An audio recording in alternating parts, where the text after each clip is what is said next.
নমস্কার। আজকে আমি একটা বিশেষ কথা বলার জন্য আপনাদেরকে একটা ভিডিও করছি, যেটা সত্যি কিছুক্ষণের জন্য হলেও আমি একটা আঁধারে চলে গেছিলাম। আমাকে হঠাৎ করে একজন ফোন করলো।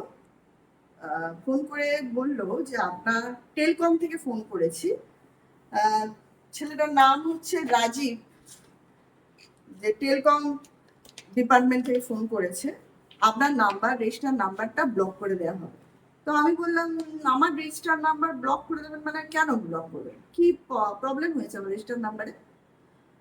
না, আপনার রেজিস্টার নাম্বারে অনেক 24টা কমপ্লেন আছে। আপনার নাম্বারটা কি? আমি বলছি, তাহলে আমার নাম্বারটা বলুন তো, আমার নাম্বারটা কি? তখন আমার নাম্বার বলা হলো 9898052922। 9898, এখানে আমার নাম্বারটা দিয়েছে, লিখেছি আমি 9898052922।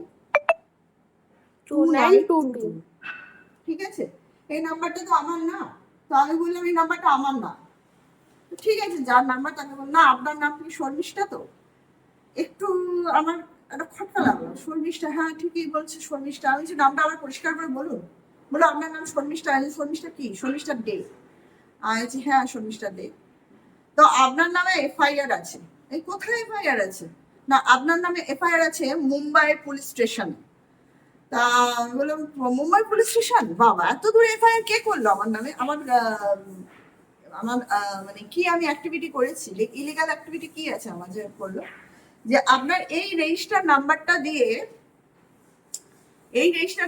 দিয়ে বলেছে যে violation, illegal advertisement and harassment text cyber ক্রাইমের আন্ডারে আসে, যেটা 66A এর ক্ষেত্রে ব্যবহার করা হয়। তো আমি জিজ্ঞাসা করলাম, তাহলে এফআইআর নাম্বারটা বলুন তো। এফআইআর নাম্বারটা আমাকে দিল MH5621/0224। এই যে এফআইআর নাম্বার এখানে রাখা আছে।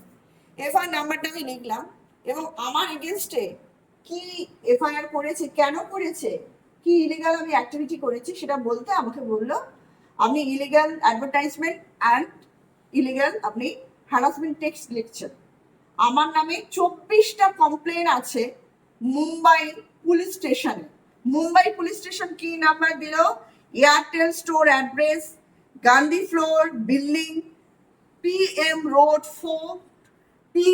Road 4, Mumbai, pin number 400001।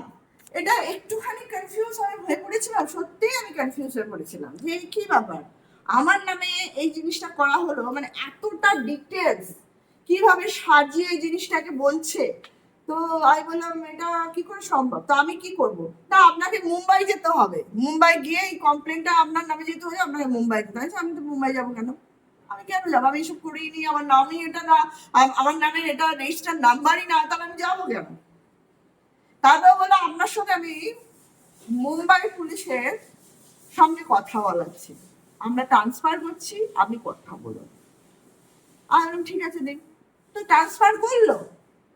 Transfer করার পরে লোকটার নাম আমাকে বললো মিস্টার এক্স।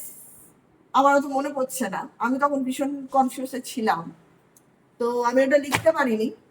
তো মিস্টার এক্স আমাকে বললেন যে আপনার, আমি বললাম আমার নামে এরকম এফআইআর, আপনার দেখুন তো এফআইআর আছে।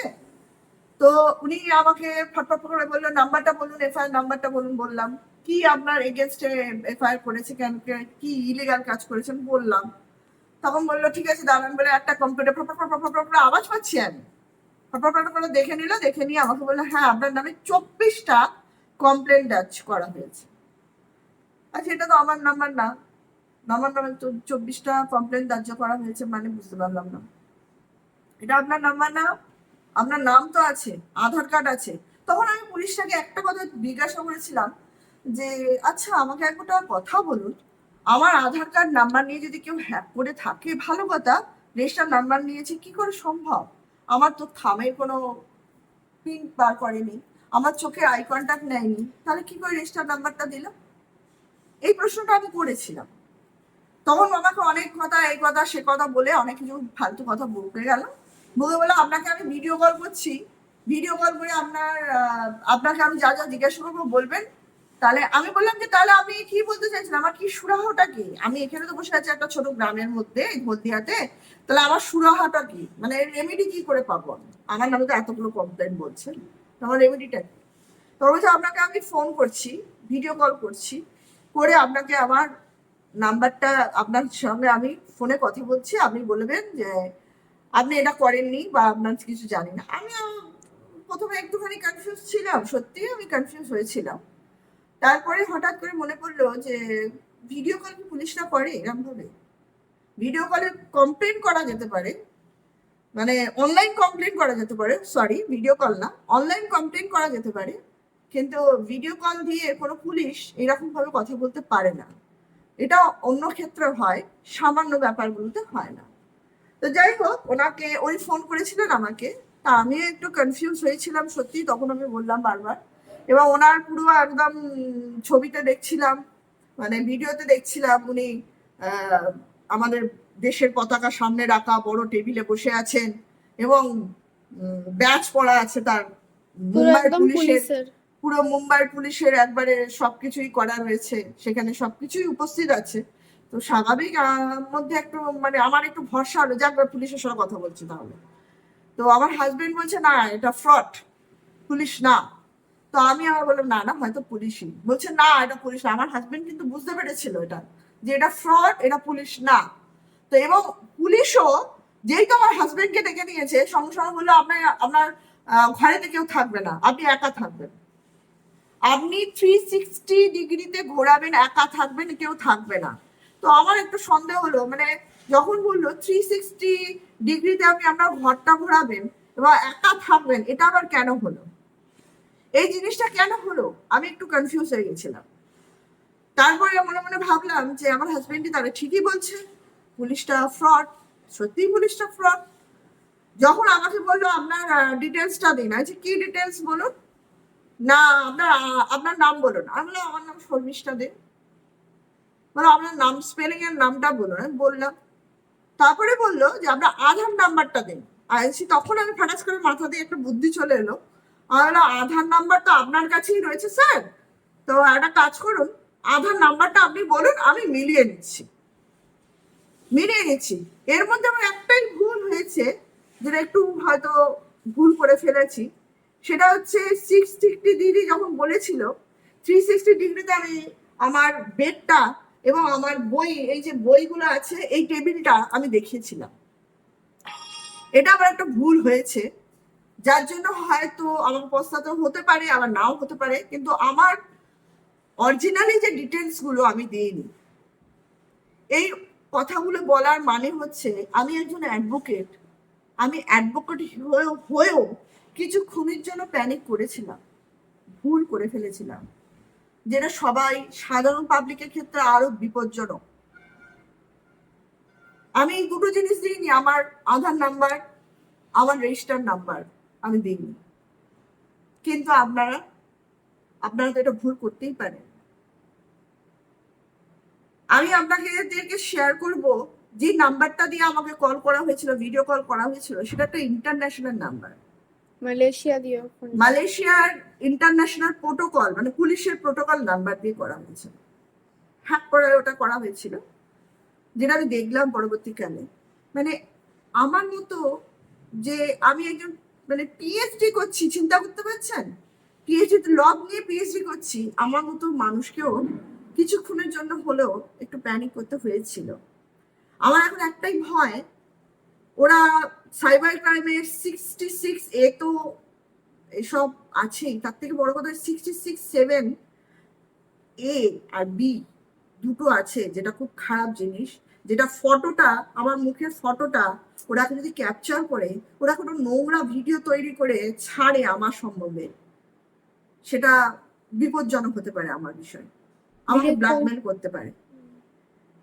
তো আমি এই জন্য এটাকে ক্লিয়ার করে দিচ্ছি যে এরকম সাধারণ পাবলিকের ক্ষেত্রেও হতে পারে, যদি আমার মতো একজন মানে অ্যাডভোকেট উইথ পিএইচডি করা একজন মানুষের ক্ষেত্রে হতে পারে, সাধারণ পাবলিকের ক্ষেত্রে সেটা স্বাভাবিক কি মারাত্মক ব্যাপার হতে পারে।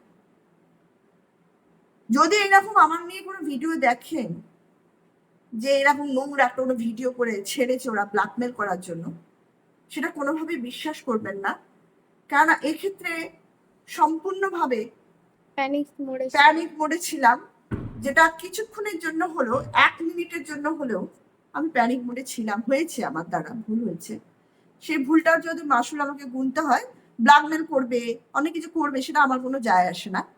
কারণ আমি জানি এরকম সাইবার ক্রাইম 67 এর আন্ডারে আসে, 67AB, সাইবার পোর্নোগ্রাফি বা সাইবার অবসেন্স মেটেরিয়াল, যেটা আইপিসি সেকশনের আন্ডারেও আছে, 392 আইপিসি সেকশন, অবসেন্ট মেটেরিয়াল। তো সেই কারণে আমার কোনো অসুবিধা নেই, এই ব্যাপারগুলো আমি জানি, সেই জন্য জিনিসগুলো আমার তরফ থেকে। আর এগুলো আপনারা কেউ বিশ্বাসও করবেন না। আর মানে কি বলবো, আপনারাও সচেতন থাকুন, সজাগ থাকুন। যদি আমার মতো একজনকে ওরা বেছে নিয়ে কিছুক্ষণের জন্য হলেও প্যানিক করাতে সাহায্য বোধ করে, তাহলে সাধারণ পাবলিকের ক্ষেত্রে কি হতে পারে। খুব মারাত্মক সাইবার ক্রাইমটা। আমি একটু দেখিয়ে দিই, 360 ডিগ্রি যখন আমি অ্যাঙ্গেলে দেখি, আমার এটা ফটোটা দেখানো হয়েছিল, এইখানটা এই জায়গাটা আমি দেখিয়েছিলাম যে দেখুন, আমার এটা বইয়ের পত্র আছে, আমি একজন অ্যাডভোকেট, আমি দেখিয়েছিলাম। তারপরেই ফোনটা কেটে দেওয়া হয়। তো যাই হোক, ওরা বুঝে গেছে, যখন আমি আমার আধার নাম্বারটা আমি দিতে চাইনি, ওরা বুঝে গেছে। তো যাই হোক, আমার এই মুখের ফটোটা ওরা স্ক্যান করতেই পারে। এই জামা পরেই আমি এখানে বসেছিলাম, এইখানেই ভিডিও কলটা করা হয়েছিল, আমি এই জামা পরেই বসেছিলাম। আমাকে আবার বলা হলো, আপনি কি ঘরের মধ্যে রয়েছেন? আমি বলছি হ্যাঁ। আমি বললাম না, তখন এমন ভাবে সিচুয়েশনটা তৈরি করা হয়েছিল যে আমি একটু নিজেই কনফিউজ হয়ে পড়েছিলাম। কনফিউজটা আমার ছিল 1 মিনিট। আর এটা হচ্ছে প্রচুরই সাধারণ, এটা যে কোনো কারণের সূত্রেই হতে পারে, যে কোনো কারণের সাথেই হতে পারে। আমার মেয়ে এই কথাগুলো বলছে, ছোট মেয়ে। তো যাই হোক, আপনাদেরকে সচেতন করছি, সাবধানে থাকুন। আমার এরকম কোনো ভিডিও আসলে আপনারা পাত্তা দেবেন না, কারণ এটা বুঝেই যাবেন যে ওরা এটাকে হ্যাক করে, আমার স্ক্যান করে, ফটোটাকে স্ক্যান করে করা হয়েছে। মানে আমাকে বদনাম করানোর জন্য হয়তো করতে পারে, যেটা ব্ল্যাকমেল করার জন্য করতে পারে। আবারও বলছি, cyber crime 67A and B। A হলো অবসেন্স মেটেরিয়াল, থ্রো বাই অনলাইন, আর 67B হচ্ছে সাইবার পোর্নোগ্রাফি।